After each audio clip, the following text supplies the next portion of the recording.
கர்த்தருக்குள் மிகவும் பிரியமான தேவ ஜனங்களே, உங்கள் எல்லாரையும் அன்பர் இயேசுவின் நாமத்திலே வாழ்த்தி வரவேற்கின்றேன். நாம் இந்த நாட்களிலே இன்றைய எலியாக்கள் எங்கே, where are the Elijahs of today என்ற தலைப்பின் கீழே சத்தியங்களை கற்றுக்கொண்டு வருகின்றோம். அதில் நாம் இன்றைக்கு 6ஆம் பாகம் செய்தியை படிக்க போகிறோம். அக்கினியை இறக்கும் எலியாக்கள் என்ற தலைப்பில், ஃபயர் பிரிங்கிங் எலைஜாஸ் என்ற தலைப்பிலே நாம் பாடத்தை படிக்க இருக்கின்றோம். 1 ராஜாக்கள் 18ஆம் அதிகாரம் 24ஆம் வசனம் பாருங்கள். நீங்கள் உங்கள் தேவனுடைய நாமத்தை சொல்லி கூப்பிடுங்கள், நான் கர்த்தருடைய நாமத்தை சொல்லி கூப்பிடுவேன், அப்பொழுது அக்கினினால் உத்தரவு அருளும் தெய்வமே தெய்வம் என்றான். அதற்கு ஜனங்கள் எல்லாரும் இது நல்ல வார்த்தை என்றார்கள். அன்பான தேவ பிள்ளைகளே, வேதாகமத்தில் அக்கினி இறங்கின சம்பவங்கள் அநேக இடங்களில் நாம் படிக்கலாம். வானத்திலிருந்து அக்கினி இறங்கின சம்பவங்கள். ஏன் அக்கினி இப்படி இறங்கினது? காரணம் என்ன என்றால் 2 காரணங்கள் சொல்லலாம். ஒன்று, பலியை பட்சிக்க, டு கன்சூம் தி sacrifice. இரண்டாவது, தேவனின் நியாய தீர்ப்பை வெளிப்படுத்த, டு ரிவீல் God's judgment. இந்த 2 காரணங்களுக்காகத்தான் அக்கினி வானத்திலிருந்து இறங்கி இருக்கிறது. ஆனால் கர்மேல் மலையில் இறங்கிய அக்கினி மற்ற எல்லா உதாரணங்களிலிருந்தும் முற்றிலும் வித்தியாசமானது, தனித்துவமானது. மற்ற இடங்களில் தேவனின் திட்டத்தின்படி அக்கினி இறங்கி வந்தது. ஆனால் கர்மேல் மலையில் எலியாவின் ஜெபத்தினால் அக்கினி இறங்கியது என்பதை நாம் அந்த சம்பவத்தில் படிக்கிறோம். பிரியமானவர்களே, அந்த சம்பவத்தில் இருக்கிற அம்சங்களைத்தான், ஆச்சரியமான பாடங்களைத்தான் இன்றைக்கு கற்றுக்கொள்ள இருக்கிறோம். எலியாவின், ஒரு தனி மனிதனின் ஜெபத்தை தேவன் கேட்டு உடனடியாக வானத்திலிருந்து அக்கினியை அனுப்பியது ஒரு மிகப்பெரிய காரியம் அல்லவா? எத்தனை ஆச்சரியமான விஷயம். எலியா ப்ரே பண்ணார், மழை வரல. அவர் ப்ரே பண்ணார், மழை வந்துச்சு. அவர் ஜெபம் பண்ணினார், அக்கினி இறங்கியது. ஆச்சரியமான அனுபவம். இந்த நாளில் நம்ம என்ன படிக்க போகிறோம் அப்படின்னா, எலியாவின் வெற்றிக்கான ரகசியங்கள் என்னென்ன. ஜெபம் பண்ணலாமா? ஜெபிப்போம். அன்புள்ள பரம தகப்பனே, இந்த நாளிலே எலியாவை குறித்த பாடத்தை தொடர்ந்து எங்களுக்கு நீர் உடைய ஆவியானவர் மூலமாக கற்றுத்தாரும். எங்கள் செவிகளில் ஆவியானுடைய மெல்லிய சத்தம் துணிக்க ஒப்பு கொடுக்கிறோம். கர்த்தாவை சொல்லும் அடியார்கள் கேட்கிறோம். நீர் பெருகவும் நாங்கள் சிறுகவும் கிருபை தாரும். இயேசுவின் மூலம் ஜெபிக்கிறோம் நல்ல பிதாவே, ஆமென். நாம் சிந்திக்க 6 குறிப்பிடத்தக்க மற்றும் உயர்ந்த ரகசியங்கள் எலியாவின் வாழ்க்கையில் இருக்கின்றன. முதலாவது, ஒரு உன்னதமான நோக்கம். Elijah had a supreme purpose. உன்னதமான நோக்கம் கொண்டு அவர் செயல்பட்டார். 1 ராஜாக்கள் 18:37 பாருங்க. கர்த்தாவே, நீர் தேவனாகிய கர்த்தர் என்றும் தேவரீர் தங்கள் இருதயத்தை மறுபடியும் திருப்பினீர் என்றும் இந்த ஜனங்கள் அறியும்படிக்கு என்னை கேட்டருளும் என்றான். தேவனே, நீரே தேவனாகிய கர்த்தர் என்பதை ஜனங்கள் புரிந்து கொள்ள வேண்டும். மெய் தெய்வம் நீர்தான் என்பதை ஜனங்கள் விளங்கி கொள்ள வேண்டும். போராட்டம் கர்மேல் மலையில் எதற்காகன்னா, நீயா நானா, நீ பெரியவனா நான் பெரியவனா என்று காட்டுவதற்கு அல்ல, மாறாக உண்மையான தெய்வம் யார் என்பதை வெளிப்படுத்துவதே ஆகும். அதுதான் சவால். பார்த்தீங்களா? அப்போது எலியாவுக்கு இருந்த உன்னதமான நோக்கம் என்னவென்றால், மெய்யான தேவன் யார் என்பதை இஸ்ரவேல் தேசம் விளங்கி கொள்ள வேண்டும் மற்றும் இந்த பாகால் கூட்டத்தார் எல்லாரும் புரிந்து கொள்ள வேண்டும் என்பதுதான் முக்கியமான நோக்கம். எலியா சுய மகிமைக்காக அல்ல, மாறாக தேவனின் மகிமைக்காகவே பாடுபட்டார். அதுதான் எலியாவின் வெற்றிகரமான பணிக்கான மிக உயர்ந்த ரகசியம். அப்போ கேள்வி எழும்புகிறது, நம்முடைய ஊழியங்கள் பலவற்றில் வல்லமையோ நெருப்போ இல்லை. ஏன் தெரியுமா? அனல் மிகுந்த ஊழியத்தை நாம் செய்கிறோமா? பெரும்பாலான நேரங்களில் நாம் சுயநலமிகளாக பணம் சம்பாதிப்பதில், பதவிகளை தக்க வைத்துக் கொள்வதில் மாத்திரமே குறியாக இருக்கிறோம். அல்லது சுயத்தை பற்றியே திட்டங்கள் தீட்டுகிறோம். எப்படிங்க ஊழியத்தில் வல்லமை இருக்கும்? எங்கே அங்கே ஃபயர் இருக்கும்? இருக்காது. அந்த ஃபயர் பூரா அவிந்து போய்விடும். அக்கினி அவிந்து அணைந்து போய்விடும், குளிர்ந்து போய்விடும். ஆண்டவர் சொல்கிறாரு, நமக்கு தேவன் பரலோகம் கொடுக்கிற ஒரு முக்கியமான முதல் தூது என்னவென்றால், தேவனுக்கு பயந்து அவரை மகிமைப்படுத்துங்கள். தேவனுக்கு பயந்து அவரை மகிமைப்படுத்துங்கள். பார்த்தீங்களா? எலியா நோக்கம் அதுதாங்க. எலியாவின் தூது அதுதான். கர்த்தரே தேவன். அன்பான தேவ பிள்ளைகளே, இந்த உலகத்தின் கடைசி நாட்களில் நாம் உலகத்திற்கு கொண்டு செல்ல வேண்டிய எலைஜா மெசேஜ், எலியாவின் தூது என்ன தெரியுமா? தேவனே சிருஷ்டிகர், இயேசுவே சிருஷ்டிகர், அவருக்கு பயப்படுங்கள், அவரே மெய்யான தெய்வம், அவர் ஒருவரே மெய் தேவன், அவரை மகிமைப்படுத்துங்கள். முத்தூதின் முதல் தூது அதான், தேவனுக்கு பயந்தவர் மையப்படுத்துங்கள். அதில் முதல் வரி அதுதான். அந்த முத்தூதின் முதல் தூதின் முதல் வரியை நாம் தீவிரமாகவும் உண்மையாகவும் புரிந்து கொண்டு கடைபிடிக்கிறோமா? நம்முடைய கிறிஸ்தவ ஜீவியத்திற்கான மேன்மையான நோக்கம் அது முதல் தூதிலே முதல் வரியிலே சொல்லப்பட்டிருக்கிறது. எப்போதும் தேவனின் மகிமைக்காக தீவிரம் காண்பியுங்கள். தேவனோடு உள்ள உங்கள் தனிப்பட்ட உறவிலும், உங்கள் குடும்பத்திலும், ஆலயத்திலும், ஊழியத்திலும் நீங்கள் அனல் மூட்டும் அக்கினியை அனுபவிப்பீர்கள். All for God's glory. எல்லாமே தேவனுடைய மகிமைக்காகத்தான் என்று சுயநலம் சுத்தமாக இல்லாமல் நம்ம செயல்படுவோம் என்று சொன்னால் அங்கே ஃபயர் கண்டிப்பாக இருக்குங்க. we can bring fire in our ministries. நம்முடைய ஊழியங்களில் அக்கினியை நாம் கொண்டு வரலாம். அக்கினிமயமான எழுப்புதலை நாம் காணலாம். இரண்டாவது, எலியாவின் வெற்றிக்கான ரகசியம் ஒரு உன்னதமான தூது. a supreme message Elijah had or Elijah preached. 1 ராஜாக்கள் 18:21 பாருங்க. 1 Kings 18:21. அப்பொழுது எலியா சகல ஜனத்தண்டைக்கும் வந்து, நீங்கள் எந்த மட்டும் 2 நினைவுகளால் குந்தி குந்தி நடப்பீர்கள். கர்த்தர் தெய்வமானால் அவரை பின்பற்றுங்கள், பாகால் தெய்வமானால் அவனை பின்பற்றுங்கள் என்றான். ஜனங்கள் பிரதியுத்தரமாக அவனுக்கு ஒன்றும் சொல்லவில்லை என்று வாசிக்கிறோம். ஒரு பக்கம் ஒரு பெரிய பின்வாங்கிய கூட்டம் இஸ்ரவேல் ஜனங்கள், மறுபக்கம் ஒரே ஒரு எலியா. இதான் கர்மேல் மலையின் காட்சி. அங்கே எலியா ஒரு உன்னதமான செய்தியை பிரசங்கித்தார். இதயத்தை துளைக்கும் செய்தியை அவர் வழங்கினார். என்ன செய்தி? கர்த்தர் தெய்வமா, பாகால் தெய்வமா? கர்த்தரே தெய்வம் என்பதை எல்லாரும் விளங்கிக் கொள்ள வேண்டும் என்ற சவால். பரலோகத்திலிருந்து பிறந்த ஒரு செய்தி மக்களின் புகழை கொண்டு வராது. பரலோகத்திலிருந்து ஒரு செய்தியை நம்ம கொடுக்குறோன்னு வச்சுக்கோங்களேன், மக்கள் நம்மளை ஆகா ஓகன்னு சொல்ல மாட்டாங்க. மாறாக அது மக்களின் இதயங்களை துளைக்கும். பார்த்தீங்களா? ஜனங்கள் வசனத்தில் படித்தோம், ஜனங்கள் ஒன்றுமே சொல்ல முடியல. பலர் சொல்லுவார்கள், ஓ ஐ என்ஜாய்ட் யுவர் மெசேஜ். கேட்டிருக்கீங்களா?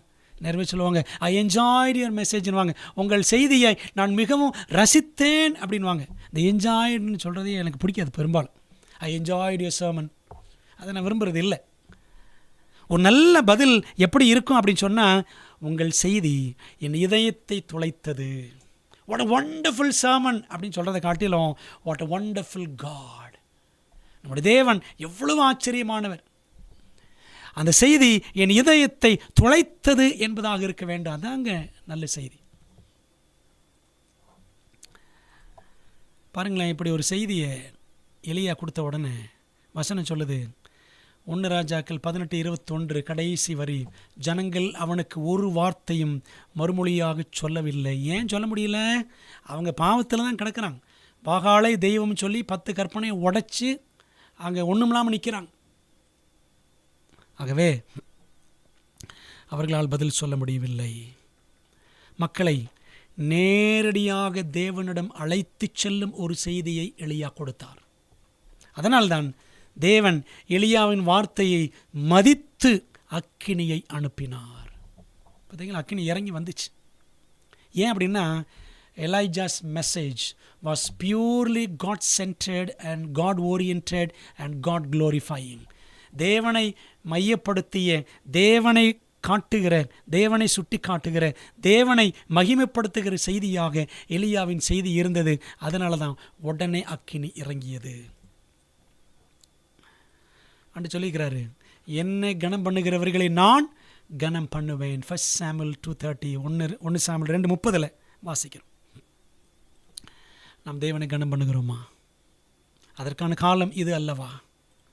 மூன்றாவது, எலியாவின் வெற்றிக்கான ரகசியம் என்ன? எப்படி, ஏன் அக்கினி இறங்கியது? ஒரு உன்னதமான செயல், a supreme action. 1 ராஜாக்கள் 18:31 வாசிக்கிறோம். உனக்கு இஸ்ரவேல் என்னும் பெயர் இருப்பதாக என்று சொல்லி கர்த்தருடைய வார்த்தையை பெற்ற யாக்கோபுடைய குமாரரால் உண்டான கோத்திரங்களுடைய இலக்கத்தின்படியே 12 கற்களை எடுத்து என்று நாம் இங்கே வாசிக்கிறோம்.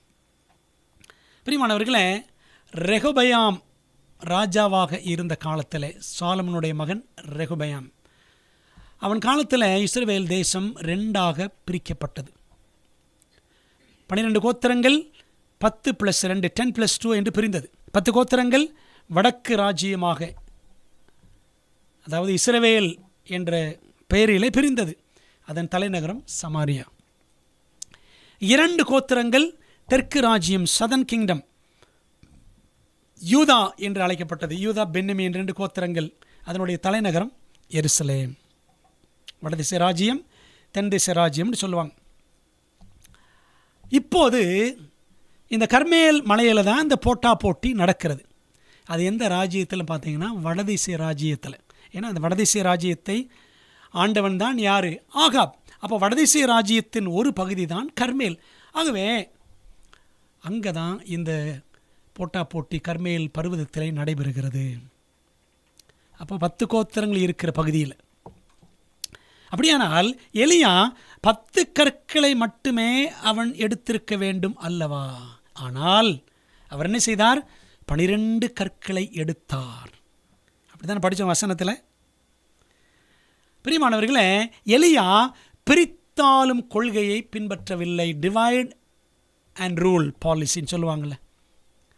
ஒருத்தன் தானே ஆளுகை செய்யணும் அப்படின்னு சொன்னால் அவன் இருக்கிற ஆட்கள்லாம் பிரித்து விட்டால் போதும்.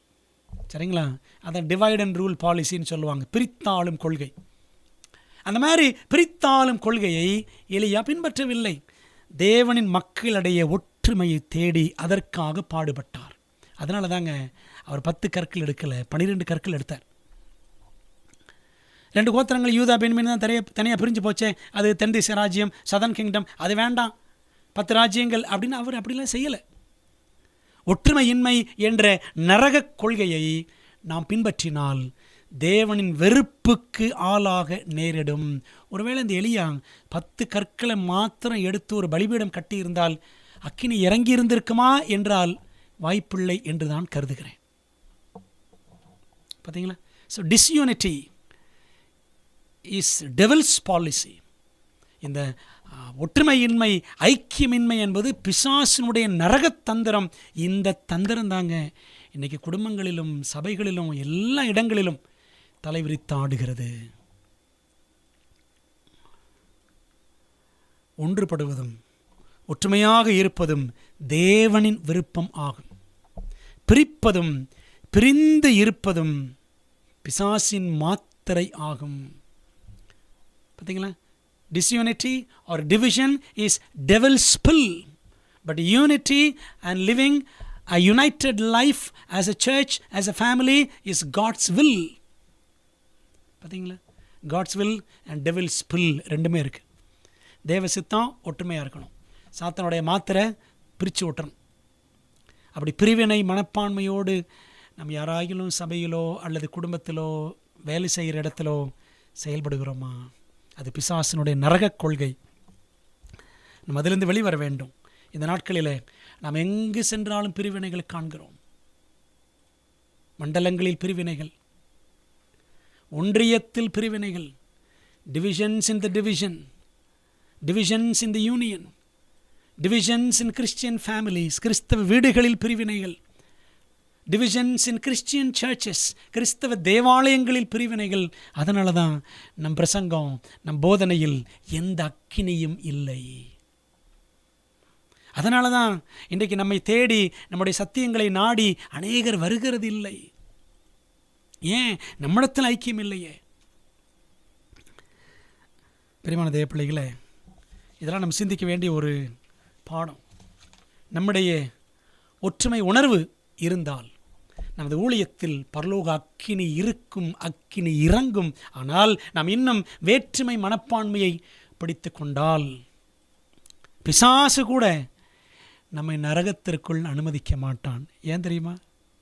அவனுக்கு தெரியும், இந்த பிரிவினை மனப்பான்மையோடு செயல்படக்கூடிய நாம் ஒருவேளை நரகத்துக்கு போனோம்னு சொன்னால் நரகத்தை கூட ரெண்டாக பிரித்து அங்கே நம்ம அவன் சீட்டில் உட்காந்துருவோம். அதனால் இப்படி பிரிவினை மனப்பான்மை உள்ளவர்களை கூட அவன் என்ன செய்ய மாட்டான், நரகத்துக்குள்ளே விட மாட்டான். இப்படி ஒரு எழுத்தாளர் எழுதியிருக்கிறார். அன்பானவர்களே, சாத்தான் கூட நம்ம பரலோகத்தில் விடமாட்டான் என்று சொல்லி. அன்பான தேவ பிள்ளைகளே, அப்போ பாருங்கள், 12 கற்களை எலியா ஒன்று சேர்த்தார். அப்படி 12 கற்கள் ஒன்று சேர்க்கப்பட்ட போதுதான் தேவன் அக்கினியை அனுப்பினார். எனவே நாம் எலியாவை போல செயல்பட வேண்டும். சுப்ரீம் ஆக்ஷன், உன்னதமான ஒரு செயல். என்ன செயல்? எல்லாரையும் ஒருங்கிணைக்க வேண்டும். அந்த செயல்தான் இன்றைக்கி நம்முடைய குடும்பங்களிலும் சபைகளிலும் வேலை ஸ்தலங்களிலும் காணப்பட வேண்டும். ஆக நீங்களும் நானும் ஒரு எலியாவாக செயல்பட வேண்டும். நலம், ஒரு உன்னதமான விசுவாசம், அ சுப்ரீம் ஃபெய்த். எலியாவினுடைய வெற்றியின் ரகசியம், அவர் ஜெபித்த பொழுது அக்கினி இறங்கினதே, அந்த ரகசியம் என்ன தெரியுமா? He had a supreme faith. ஒரு உன்னதமான விசுவாசம் எலியாவிடம் காணப்பட்டது. 1 ராஜாக்கள் 18:27. மத்தியான வேளையிலே எலியா அவர்களை பரியாசம் பண்ணி, உரத்த சத்தமாய் கூப்பிடுங்கள், அவன் தேவனாமே, அவன் தியானத்தில் இருப்பான் அல்லது அலுவலாயிருப்பான் அல்லது பிரயாணம் போயிருப்பான் அல்லது தூங்கினாலும் தூங்குவான், அவனை எழுப்ப வேண்டியதாக்கும் என்றான். என்ன பார்க்குறோன்னா, எலியா பெரும்பான்மைக்கு முதலிடம் கொடுத்தார். he gave priority to majority. பெரும்பான்மைக்கு. நீங்களாம் பெரிய கூட்டம், முதல்ல நீங்கள் பாருங்கள். நீங்கள் அந்த காளையை வெட்டி பலி செலுத்தி அக்கினி இறங்க பண்ணுங்கள். கடைசியாக அவர் இருக்க விரும்பினார். நீங்கள் முதல்ல பண்ணுங்க, நான் கடைசியில் பலி செலுத்துகிறேன். பார்த்தீங்களா? அதனால தான் எலியா கடைசியில் பலி செலுத்தினார், ஜெபித்தார். ஆனால் இந்த பாகாலின் தீர்க்கதரிசிகள் சூழ்ச்சி செய்து கூச்சலிட்ட நேரத்தில் பயங்கரமாக கூச்சல் போடுறாங்க. 6 மணி நேரம்.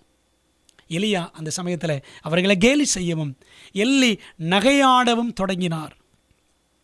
ஏனென்றால் உண்மையான தெய்வம் தன் பக்கம் இருக்கிறார் என்ற உறுதி எலியாவுக்கு இருந்தது. எலியாவுக்கு தெரியும், true God is with me, மெய்யான தெய்வம் ஏன் கூட இருக்கிறாரு. அந்த உண்மையான தேவன் மீது அந்த எலியாவுக்கு அசைக்க முடியாத விசுவாசம் இருந்தது. நீ என்னதான் ஆடினாலும் பாடினாலும் 6 மணி நேரம் ஆட்டம் பாட்டம் ஆரவாரம் கூச்சல் குழப்பம் எல்லாம் பண்ணினாலும் அக்கினி இறங்காது என்று எலியாவுக்கு நல்லா தெரியும். என்னுடைய தேவன் ஜீவனுள்ள தேவன், அவர்தான் உண்மையான தேவன் என்று எலியா யெகோவா தெய்வத்தின் மீது விசுவாசம் வைத்திருந்தார். எத்தனை ஆச்சரியமான விசுவாசம் பார்த்தீங்களா? நம்ம இன்றைக்கி நமக்கு அந்த விசுவாசம், அப்படிப்பட்ட உன்னதமான விசுவாசம் நமக்கு இருக்கிறதா? அக்கினி வந்த பிறகு அவர்களை எலியா கேலி செய்யவில்லை. அக்கினி இறங்கினதுக்கப்புறம் கேலி செய்யலை. மாறாக அக்கினி வருவதற்கு முன்பு தான் அப்படி செய்தார். தனது ஜெபத்துக்கு பிறகு தேவன் அக்கினியை அனுப்புவார் என்று எலியா உறுதியாக நம்பினார். அன்பான தேவ ஜனமே, அந்த எலியாவின் உயர்ந்த நம்பிக்கை எவ்வாறு காரியங்களை முறையாக செயல்படுத்தியது என்று நீங்கள் பாருங்கள். 1 ராஜாக்கள் 18:33 படிச்சிங்கன்னா, விறகுகளை அடுக்கி ஒரு காளையை சந்து சந்தாக துண்டித்து விறகுகளின் மேல் வைத்தான். இவ்வளவு ஆடலியா ஒழுங்கு முறையாக எலியா செயல்பட்டிருக்கிறார். அவர் கத்தலை, கூச்சல் போடலை, பல மணி நேரங்களாக அந்த பாகால் தீர்க்கதரிசிகள் போல குழப்பம் விளைவிக்கவில்லை. அமைதியாக அவர் ஜெபம் பண்ணார். விறகுகளை அடுக்கினார், காளையை சந்து சந்தாக துண்டித்தார். முதல்ல என்ன பண்ணார்? எல்லாத்துக்கு முன்னாடி அந்த பலிபீடத்தை பழுது பார்த்தார், பலிபீடத்தை அமைத்தார், காளையை பலியிட்டார், எக்ஸெட்ரா எக்ஸெட்ரா. எவ்வளோ அழகாக முறையாக எலியா செயல்பட்டிருக்கிறார் என்று பாருங்கள். பிரியமான தேவ பிள்ளைகளே, விசுவாசமும் ஒழுங்கும் விரும்பப்படும் இடத்தில்தான் பரலோக அக்கினி பாய்ந்து வரும். விசுவாசம் இருக்கணும். விசுவாசம் இருந்துச்சு. எலியாவுக்கு தேவன் மீது ஒழுங்கு இருந்தது. எப்படி முறைப்படி அழகாக செயல்பட்டார் பார்த்தீங்களா? Though he was single, he was following sequence in everything. அவர் தனிமையாக இருந்தாலும் எல்லாவற்றையும் முறைப்படி அழகாக செய்தார். அந்த விசுவாசம் ஒழுங்கு எங்கே இருக்கோ அங்கே தாங்க பரலோக அக்கினி பாய்ந்து வரும். அதை யாரும் தடுத்து நிறுத்தவே முடியாது என்பதை நாம் பார்க்கிறோம். இன்றைக்கி நாம் எவ்வளோ சத்தியங்களை படிச்சிருக்கிறோம். கிறிஸ்தவர்கள் என்றாலே ஒழுக்கம். ஒரு காலத்தில் கிறிஸ்தவ பள்ளிக்கூடங்களில் பிள்ளைகளை வேறு மதத்தில் இருந்தெல்லாம் ஓடோடி வந்து சேர்ப்பார்கள். ஏங்க இங்கே கொண்டு வரேன்னு கேட்டிங்கன்னா, அது கிறிஸ்டியன் ஸ்கூல், அங்கே ஒழுக்கம் இருக்கும் அப்படின்னு சொல்லுவாங்க. இன்னைக்கு கிறிஸ்தவர்கள் நம்மிடத்தில் ஒழுக்கம் இருக்கிறதா? சிந்தித்து பார்ப்போம். நாம் ஒழுக்கமுள்ள ஒழுங்குள்ள கிறிஸ்தவர்களா? Order is heaven's first law. Ellen White என்ற ஒரு எழுத்தாளர் அழகாக எழுதுனாங்க, order is heaven's first law. அந்த ஒழுங்கு என்பது பரலோகத்தின் முதல் சட்டம். நம்முடைய குடும்பங்களில், நம்முடைய திருச்சபைகளில் அந்த ஒழுங்கு இருக்கிறதா? ஒழுங்கு மீறி செயல்படுகிறோமா? எலியாக்களாக நாம் விளங்க வேண்டும் என்றால் அந்த விசுவாசம் ஒழுங்கு நம்மிடத்தில் காணப்பட வேண்டும். 5வது காரியம், எலியாவின் வெற்றிக்கு ரகசியம் என்ன? ஏன் அக்கினி இறங்கியது என்றால் ஒரு உன்னதமான கீழ்ப்படிதல், a supreme obedience. வசனம் பாருங்க, 1 ராஜாக்கள் 18:36. இந்த ஜெபத்தில் அவர் ஜெபிக்கிறார். அந்தி பலி செலுத்தும் நேரத்தில் சாயங்காலத்தில் தீர்க்கதரிசியாக எலியா வந்து, ஆபிரகாமுக்கு, ஈசாக்குக்கும், யாக்கோபுக்கும் தேவனாய் கர்த்தாவே, இஸ்ரவேலிலே நீர் தேவன் என்றும் நான் உம்முடைய ஊழியக்காரன் என்றும் நான் இந்த காரியங்களை எல்லாம் உம்முடைய வார்த்தையின்படியே செய்தேன் என்றும் இன்றைக்கு விளங்க பண்ணும். நான் இந்த காரியங்கள் எல்லாம் உம்முடைய வார்த்தையின்படியே செய்தேன். வார்த்தையின்படியே. யாருடைய வார்த்தையின்படியே? தேவனுடைய வார்த்தையின்படியே அவர் செய்தார். அதான் கீழ்ப்படிதல். இந்த வசனம் எவ்வளோ அழகாக சொல்லுது பார்த்தீங்களா? நாம் தேவனுடைய வார்த்தையின்படி செய்கிறோமா, செயல்படுகிறோமா? எலியா செய்த காரியங்கள் என்னென்ன? அவர் விறகு கட்டைகளை 4 பீப்பாய்கள், 4 குடம் அப்படின்னு படிக்கிறோம் பைபிளில், தமிழில். It was like a barrel. பீப்பாய் மாதிரி தான் இருந்திருக்கும். 4 பீப்பாய்கள் தண்ணீரில் 3 முறை நனைக்க சொன்னார். அந்த விறகு பலிபீடம் எல்லாத்தையும். இப்போ நான் 3 12 பீப்பாய்கள் தண்ணீர் அந்த பலி மிருகத்தின் மீது வெட்டி துண்டு துண்டாக சந்து சந்தாக துண்டிக்கப்பட்ட அந்த பலி மிருகத்தின் மேல் 12 பீப்பாய்கள் தண்ணீர் ஊற்றப்பட்டது. தகன பலியின் மீது தண்ணீர் ஊற்றச் சொன்னார் எலியா. இது முட்டாள்தனமாக இல்லையா? இப்படி யாராவது செய்வாங்களா? பிரியமானவர்களே, ஏற்கனவே தண்ணீர் பஞ்சம், 3 வருஷம் பஞ்சம், அப்படி தானே? அந்த 3 வருஷத்தின் முடிவில் தான் இந்த கர்மேல் பர்வத சம்பவம் எல்லாம் நடக்கிறது. ஏற்கனவே 3.5 ஆண்டுகளாக வறட்சி. அந்த மலையில் எங்கிருந்து அவ்வளவு தண்ணீர் கொண்டு வந்தார்கள்? ஆச்சரியமாக இருக்கிறது அல்லவா? ஆண்டு சொல்லியிருக்கிறார் எலியா கிட்ட, எல்லாத்தையும் தண்ணி ஊற்றி நனைச்சிரு. மெய்யான தெய்வம் யாருன்றதை தேவன் நிரூபிக்க எப்படியெல்லாம் செய்ய சொன்னார் பார்த்தீங்களா? எல்லாவற்றையும் உம்முடைய வார்த்தையின்படியே செய்தேன் அப்படின்றார் எலியா. எலியா எல்லாவற்றையும் தேவனின் வழிகாட்டுதலின்படி செய்தார்.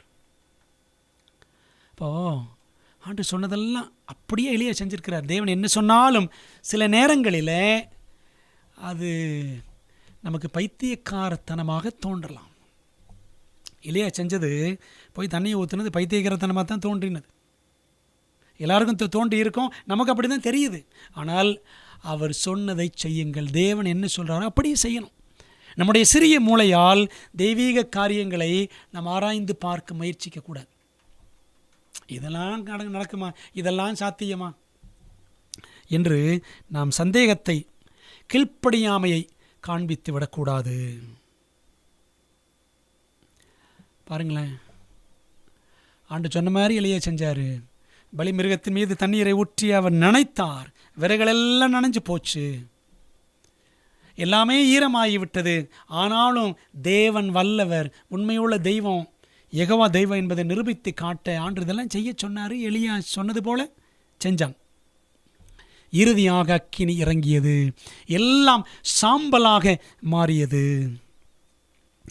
அன்பான தேவ பிள்ளைகளே, நம்முடைய கிறிஸ்தவ வாழ்க்கையில் எலியாவை போன்ற கீழ்ப்படிதலை பரலோகம் நம்மிடத்தில் எதிர்பார்க்கிறது. கீழ்ப்படுகிறோமா? கீழ்ப்படிவோம், தேவ சித்தம் செய்வோம் அப்படின்னு ஒரு பாட்டு பாடுறோம்ல. தேவனுடைய வார்த்தையை நம்பி நாம் கீழ்ப்படிகிறோம். அப்படி கீழ்ப்படுகிறவர்கள் தான் தேவனுடைய கடைசி கால எலியாக்கள். அவர்களைத்தான் பரலோகம் தேடுகிறது. 6வது, எலியாவின் வெற்றிக்கான ரகசியம், கடைசி ரகசியம். ஏன் அக்கினி இறங்கியது? ஒரு உன்னதமான பக்தி, a supreme devotion. 1 ராஜாக்கள் 18ஆம் அதிகாரம் வசனம் 36ஆம் வசனம். 1 ராஜாக்கள் 18ஆம் அதிகாரம் 36ஆம் வசனம். இந்த வசனம் சற்று மாறி இருக்கிறது, நான் வாசிக்கிறேன். அந்திபலி செலுத்தும் நேரத்தில் தீர்க்கதரிசியாகி எலியா வந்து, ஆபிரகாமுக்கும் ஈசாக்குக்கும் யாக்கோபுக்கும் தேவனாய் கர்த்தாவே, இஸ்ரவேலிலே நீர் தேவன் என்றும் நான் உம்முடைய ஊழியக்காரன் என்றும் நான் இந்த காரியங்களெல்லாம் உம்முடைய வார்த்தையின்படியே செய்தேன் என்றும் இன்றைக்கு விளங்க பண்ணும் என்று படிக்கிறோம். எலியா அந்தி பலி செலுத்தும் நேரத்திலேன்னு வசனம் தொடங்குது. 1836. அதாவது அந்தி பலி என்றால் மாலை நேர பலி வேளையிலே தேவனை நோக்கி கூப்பிட்டார். அது அவருடைய தூய பக்தியை சுட்டி காண்பிக்கிறது. எலியா எங்கிருந்தாலும் அவருடைய மனம் யெகோவாவின் பரிசுத்த ஸ்தலத்திலும் பலியின் நேரத்திலும் இருந்தது. தானியேல் கூட என்ன பண்ணார்? எருசலேமுக்கு நேராக பலகணிகள் திறந்திருக்க அந்த 3 வேளையிலும் ஜெபம் பண்ணினார் தானியேல். எலியா என்ன பண்ணுறாரு பாருங்க, அந்த அந்தி பலி செலுத்தும் நேரத்தில், கரெக்டாக அந்த நேரத்தில் ஜெபம் பண்ணுறார். அந்தி பலி செலுத்தும் நேரம்னா ஆசரிப்பு கூடாரத்தில் அந்த சாயங்கால பலி செலுத்துகிற நேரம் மதியம் 3-3:30 மணி, அந்த நேரம்தான். சரிங்களா? ஆகவே அந்த சரியான ஆசரிப்பு கூடாரத்தின் பலி செலுத்தும் வேளையில் அவர் மனசு தேவனுடைய ஆலயத்திலும் அந்த பலி செலுத்தும் நேரத்திலும் எலியாவின் மனம் இருந்திருக்கிறது. இன்றைக்கு நமக்கு அந்த ஆவல் இருக்கிறதா? ஆண்டோடைய ஆலயம், ஆண்டோடைய ஆலயத்திற்கு நேரத்தோடு செல்ல வேண்டும். அந்த குறிப்பிட்ட வேளையில் ஆலயத்திற்கு செல்ல வேண்டும். சும்மா ஏதோ 11 மணி 11:30 மணி சனிக்கிழமை காலையில் அந்த தெய்வீக ஆராதனை கலாச்சாரம் 11 மணி 11:30 மணி ஆகி போயிடுச்சு. எலியாக்களா? நம்ம எலியாக்களா இருக்க முடியாது. நம்முடைய மனம் ஆண்டோடைய காரியங்களில் துல்லியமாய் செயல்படுகிறதா? நம்முடைய மனம் அப்படி இருக்க வேண்டுமல்லவா? அப்படித்தானா நம் ஆசை தேவனுடைய சபையின் மீதும் அவருடைய ஆராதனைகளின் மீதும் தான் இருக்கிறதா? ஆனால் நாம் தேவனையும் அவருடைய வீட்டையும் விட்டு அலைந்து திரிந்தால் அவருடைய பிரசன்னத்தையும் ஆசீர்வாதங்களையும் இழந்து விடுவோம். நினைச்ச நேரம் ஆலயத்துக்கு வர்றது, நேரம் தவறி வருவது, ஆனால் மற்ற காரியங்கள், உலக காரியங்களுக்கெல்லாம் அப்படி துல்லியமாக நேரத்துக்கு முன்பாகவே போய்விடுகிறது. எல்லாம் நம்மகிட்ட இருக்குது இந்த பழக்கம் எல்லாம்.